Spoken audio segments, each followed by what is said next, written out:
Hello dear friends, you're most welcome at Study with PN Sharma. Dear friends, I am very sorry कई दिनों बाद हमने वापस दैनिक Jagran analysis start किया है। डियर फ्रेंड्स, हमारा द हिंदू एनालिसिस कंटिन्यू था और द हिंदू एनालिसिस अब study with PN Sharma channel पर नहीं आकर ये आता है स्टडी आईएएस। आप सर्च करना study IAS STUDY study IAS. इस चैनल पर डेली 1 मई 2020 से डेली सुबह 8 बजे के आसपास द हिंदू एनालिसिस आ जाता है। तो आजकल वहाँ क्लासेज हो रही है डायरेक्ट, तो ये यहाँ पर बंद कर दी गई है, लेकिन यहाँ पर अब दैनिक जागरण स्टार्ट रहेगा, तो आप वहाँ पर देख सकते हो। साथ में इकोनॉमिक्स की जो क्लासेज है वो भी वहीं पे हो रही है। कहाँ पर? स्टडी आईएएस पर। तो आप जाकर देख सकते हो, 3 क्लासेज हो गई है और वहाँ पर वो रेगुलर रहेंगे, द हिंदू एनालिसिस और इकोनॉमिक्स। यहाँ पर हमारा पॉलिटी एंड दैनिक जागरण रहेगा। तो माय डियर फ्रेंड्स, आज के दिन कौन कौन सी न्यूज़ है जो हमारे यूपीएससी एंड स्टेट पीसीएस के लिए इंपॉर्टेंट है, उन सभी का हम डिस्कशन करेंगे। तो यहाँ पर थोड़ा सा हम देख लेते हैं। ट्रैक पर सोए 16 मजदूर, उनकी डेथ हो गई है, तो ये बड़ा थोड़ा सा हमारे लिए दुख का विषय है। भारत के जो केसेज है लगभग 59,000 पहुंच गए हैं और 60,000 होने वाले हैं, तो ये भी। और महाराष्ट्र यहाँ पर पहले नंबर पर लगभग 19,000 महाराष्ट्र में केसेज हैं, तो ये थोड़ा सा याद रखना। दिल्ली में भी 6,000 के आसपास केसेज हो गए हैं। तो फर्स्ट जो पेज है वहाँ पर हमारे लिए जो इम्पोर्टेंट न्यूज़ है थोड़ा सा ये वाला है, यहाँ पर इसको देखते हैं। यहाँ पर अनुसूचित जाति और जनजाति के 30 विधायक, मेन जो हमारे लिए काम की न्यूज है वो है सुप्रीम कोर्ट का जजमेंट। हाल ही में सुप्रीम कोर्ट के कुछ ऐसे जजमेंट्स रहे हैं जिसके कारण थोड़ा सा प्रॉब्लम आ रहा है रिजर्वेशन को लेके। फर्स्ट, सुप्रीम कोर्ट ने ये कहा है कि जो आरक्षण है वो फंडामेंटल राइट नहीं है। फर्स्ट क्या है कि सुप्रीम कोर्ट ने ये कहा है कि जो आरक्षण है वो फंडामेंटल राइट नहीं है, और सुप्रीम कोर्ट का ये कहना सही भी है कि फंडामेंटल राइट्स मीन्स अगर कोई भी आपका राइट का उल्लंघन होता है तो आप डायरेक्ट कहाँ जा सकते हो? सुप्रीम कोर्ट या हाई कोर्ट, रिट जारी हो सकता है। लेकिन जो आरक्षण है उसके केस में ऐसा नहीं है, आरक्षण के केस में ऐसा नहीं है, तो ये आप थोड़ा सा याद रखना। हाँ, आरक्षण एक पॉजिटिव अफर्मेशन है, मीन्स लोग जो पिछड़ गए हैं उनको आगे बढ़ाने के लिए। लेकिन अगर वो एक बार आगे निकल गए हैं तो फिर वो आरक्षण के दायरे में नया भी रहे तो उनको कोई फर्क नहीं पड़ता है, यही सुप्रीम कोर्ट का कहना है। साथ ही में हमको यहां और क्या याद रखना है कि कुछ सुप्रीम कोर्ट का जो हाल ही में आरक्षण को लेकर कटौती के प्रयास हुए हैं, साथ ही में इन्होंने कहा क्या, इनका कहना है कि नवी अनुसूची में, संविधान की नवी अनुसूची में आरक्षण का जो प्रावधान है उसको डाल दिया जाए। अब ऐसा क्यों कहा गया है? नवी अनुसूची थी वो फर्स्ट संविधान संशोधन द्वारा जोड़ी गई थी पंडित जवाहरलाल नेहरू के द्वारा, और इस बार ये क्वेश्चन यूपीएससी में आया था कि पहला जो संविधान, जो नवी अनुसूची थी वो किसके कार्यकाल में जोड़ी गई थी। नवी अनुसूची का क्या मामला है कि इसमें कोई भी अगर लॉ डाला गया है तो उसका जुडिशियल रिव्यू नहीं हो सकता 24 अप्रैल 1973 से पहले। अगर 24 अप्रैल 1973 से पहले कोई भी प्रावधान अगर नवी अनुसूची में डाला गया है तो उसका क्या नहीं होगा? Judicial review. लेकिन इसके बाद अब जुडिशियल रिव्यू हो सकता है, मीन्स अगर उसमें कोई लॉ आपने डाला है तो जो सुप्रीम कोर्ट है वो उसको असंवैधानिक घोषित कर सकती है। और ये डेट इसलिए इंपॉर्टेंट है क्योंकि इसी दिन केशवानंद भारती का, किसका? केशवानंद भारती वाद का एक जो basic structure of constitution, means जो संविधान का मूल ढांचा है उसका सिद्धांत आया था, और उसी के तहत ये कहा गया था कि नवी अनुसूची का अब जुडिशियल रिव्यू हो सकता है। 24 अप्रैल 1973 के बाद जितने भी कानून डाले गए उसमें उनका जुडिशियल रिव्यू हो सकता है। तो याद रखना, ये यूपीएससी 2018 का क्वेश्चन भी था कि नवी अनुसूची पर हो सकता है। एक थोड़ा सा ये याद रखना हमारे लिए, ये इंपॉर्टेंट है। कैलाश मानसरोवर यात्रा हुई आसान, क्यों? हाल ही में क्या हुआ है, उत्तराखंड का जो पिथौरागढ़ है वहां चीनी सीमा तक, अगर ये उत्तराखंड मान लीजिए तो उसकी पिथौरागढ़ से लेकर चीनी सीमा तक क्या बन गई? सड़क मार्ग बन गया है। मीन्स इंडिया से जाते हुए डायरेक्ट चाइना में चले जाएंगे। अब लगभग जो हमारा 85% पार्ट है वो इस यात्रा का इंडिया में होगा, और इसके कारण क्या बढ़ेगा, हमारे यहाँ पर जो टूरिज्म है वो बढ़ेगा।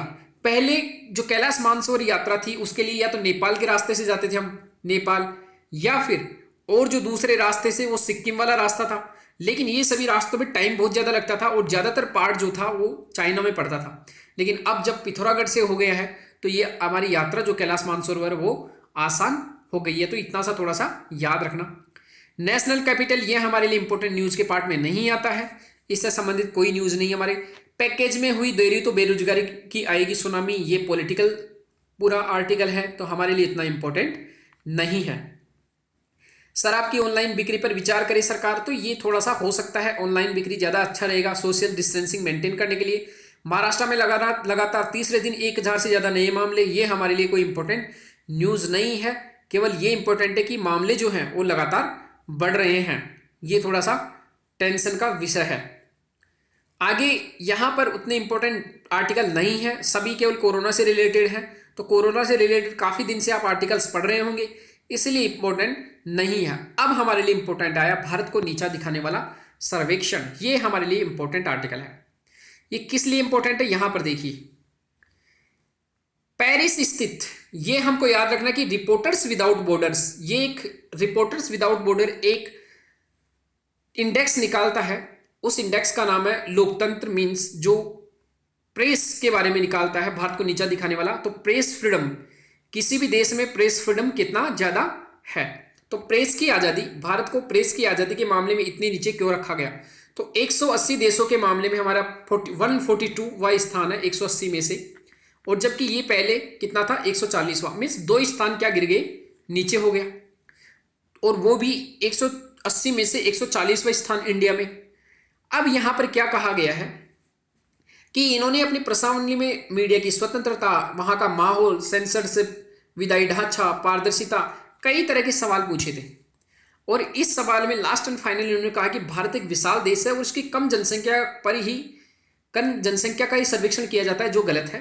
दूसरी बात इन्होंने कहा जो इंपॉर्टेंट है हमारे लिए कि इस आरेख में लोकतांत्रिक सरकार, अभिव्यक्ति की स्वतंत्रता जो हमारे 19(1)A में है, मीन्स जो हमारा संविधान का आर्टिकल है 19(1)A, उसके बाद धर्मनिरपेक्षता, हमारे यहाँ पर संवैधानिक प्रतिबद्धता, धर्म और राज्य की पृथक्करण, मीन्स धर्म और राज्य अलग अलग है, मीन्स हमारे यहाँ धर्मनिरपेक्षता है, राज्य का कोई धर्म नहीं है, कानून की समान जो समता है उसकी समानता, समझ समानता, आर्टिकल 14, और लैंगिक समानता, ये सभी हमारे संविधान के पार्ट है, हमारे देश के राजनीति के पार्ट है।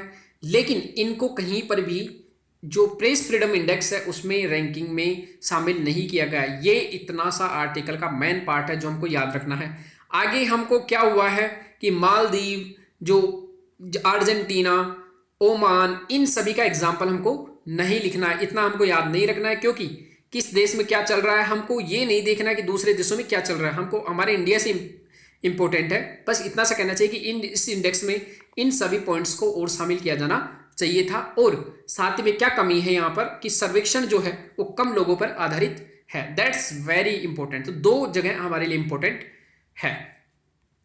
आर्थिक मुख्यधारा का हिस्सा बने मजदूर, तो यहां से सिर्फ हमको इतना सा याद रखना है, आर्थिक मुख्यधारा का मीन्स इनको इकोनॉमी का पार्ट बनाए, किसको, मजदूरों को, क्योंकि इससे क्या होगा कि जो इकोनॉमी है वो कैसे चलती है, इकोनॉमी में जीडीपी जो रहती है, जीडीपी, तो जीडीपी वस्तु और सेवाओं का उत्पादन है, और वस्तु और सेवाओं का उत्पादन है मीन्स मजदूर ही उस उत्पादन को करते हैं, और जब मजदूरों को उत्पादन में लगाया जाता है तो उनको उससे मजदूरी भी मिलती है, और जब उनको मजदूरी मिलती है मीन्स वेतन, तो वो बचत भी करते हैं और उस बचत को निवेश भी करते हैं किसमें, इकोनॉमी में। तो कुल मिलाकर जब निवेश होगा तो अगेन उत्पादन बढ़ेगा, तो इकोनॉमी में कहीं ना कहीं मजदूरों का एक साइक्लिक रोल है जो बहुत इंपॉर्टेंट है, इसलिए मजदूर हमारे लिए क्या हो जाते हैं, इंपॉर्टेंट।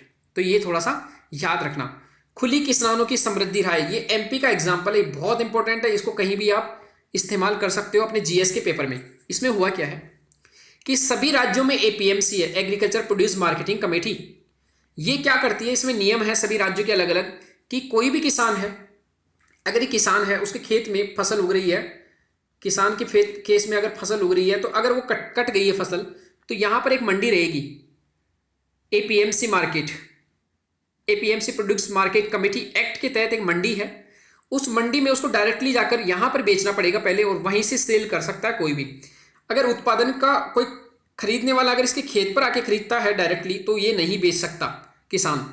लेकिन अभी हाल ही में जो एमपी गवर्नमेंट उसने क्या किया है कि कोई भी अगर व्यक्ति है जो डायरेक्टली किसान के खेत पर आके डायरेक्टली खरीदना चाहता है, या कॉन्ट्रैक्ट फार्मिंग के तहत वो डायरेक्टली खरीदना चाहता है, या डायरेक्टली बिना मंडी में जाए सौदे को डायरेक्टली खरीदना चाहता है, तो खरीद सकता है। अब किसान को डायरेक्टली मंडी में जाने की जरूरत नहीं है, तो काफ़ी जो खर्चा है किसान का बच जाएगा। ये पहले अलाउ नहीं था। आत्मनिर्भर गांव भारत का भविष्य। तो आत्मनिर्भर गांव हम जानते हैं क्या होता है।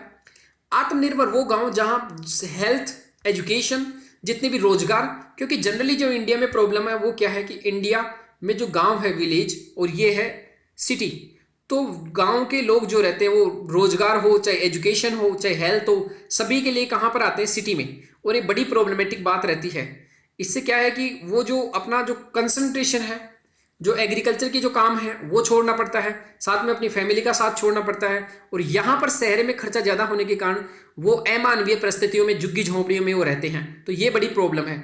इसीलिए कहा गया, यहाँ 2-3 पॉइंट्स इन्होंने बहुत अच्छा रखा है कि गांधी जी ने स्वराज का, ग्राम स्वराज का, जिसमें समानता, स्वावलंबन, स्वदेशी, विकेंद्रीकरण और सर्वधर्म संभाव आदि वाली बात थी। एक इन्होंने लिखा कि स्मार्ट सिटी बनाने से पहले हमको क्या बनाना चाहिए, और यूपीएससी का एक क्वेश्चन भी था कि हमको स्मार्ट सिटी बनाने से पहले हमको स्मार्ट विलेज की तरफ ध्यान देना पड़ेगा, तभी जाके हमारा स्मार्ट सिटी सही सक्सेसफुल हो सकता है। इसका रीजन क्या था पूछने का यूपीएससी का, कि जब तक हम स्मार्ट सिटी पे अगर हम ध्यान दे रहे हैं और हम विलेज को स्मार्ट नहीं बना रहे हैं, अगर वहाँ पर हेल्थ अच्छी नहीं कर रहे हैं, एजुकेशन अच्छी नहीं कर रहे हैं, अगर वहाँ पर कुटीर उद्योग नहीं लगा रहे हैं, तो लोग रोजगार के लिए, एजुकेशन के लिए, हेल्थ के लिए यहाँ पर आएंगे और साथ में इन शहरों में बस जाएंगे।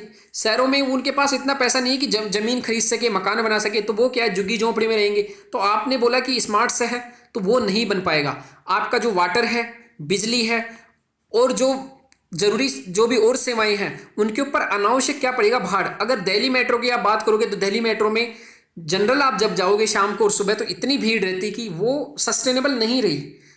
यहाँ पर झुग्गी झोंपड़ियाँ बहुत है शहरों में। तो ये सभी बातें हैं जो इंपॉर्टेंट है, जिनके कारण बड़ी प्रॉब्लम आती है। तो ये थोड़ा सा हमको याद रखना है कि एक इन्होंने जो इंपॉर्टेंट पॉइंट दिखा वो है मेक इन इंडिया की जगह make in rural India. Means जो स्वदेशी भारत में जो माल बन रहा है उसको रूरल इंडिया में बनाने की कोशिश करें, ताकि गांव का अगर कोई फैक्ट्री लगेगी गांव के आसपास, तो लोगों को रोजगार भी मिलेगा, वहाँ के खेतों से जो चीज़ें बनी हुई है, जो प्रोडक्शन हो रहा है, उसका भी इस्तेमाल हो सकेगा और लोगों को रोजगार भी मिलेगा। तो ये क्या है, उनके लिए सस्टेनेबल रहेगा। कृषि में उद्यमिता से होगा बेड़ा पार। मीन्स कृषि उद्यमिता मीन्स कृषि के लिए नए नए उद्योग लगाना, चाहे वो कुटीर उद्योग हो, चाहे वो गन्ने पर आधारित शक्कर का उद्योग हो, चाहे वो कपड़ा उद्योग हो, ये सभी उद्योग, चाहे वो कृषि आधारित, कृषि पर जो जितने भी हैं आपके स्पेशली, चाहे जीरो बजट नेचुरल फार्मिंग हो, चाहे आपकी जितने भी ऑर्गेनिक फार्मिंग हो, या पशुपालन हो, या मीट पालन हो, इन मुर्गी पालन वगैरह सब अगर स्टार्ट हो जाए एग्रीकल्चर में, तो काफ़ी बदलाव आ सकता है। ये इम्पोर्टेंट है। और हमारे यहाँ कोई काम का नहीं था। राहत पैकेज के इंतजार में टूट रहा उद्यमियों के सब्र का बांध, तो ये इतना इम्पोर्टेंट नहीं है। और हमारे लिए जो इम्पोर्टेंट न्यूज़ थी वो हमने लगभग सब डिस्कशन कर ली है। इनमें यहाँ पर कुछ भी ऐसा नहीं है जिसकी हमको डिस्कशन करने की ज़रूरत लग रही है, ऐसा नहीं है। एक ही मोहल्ले के 9 लोगों की मौत से जो ट्रेन वाला हादसा हुआ था वो बड़ा दुखदायी है, उसी के बारे में लिखा हुआ है।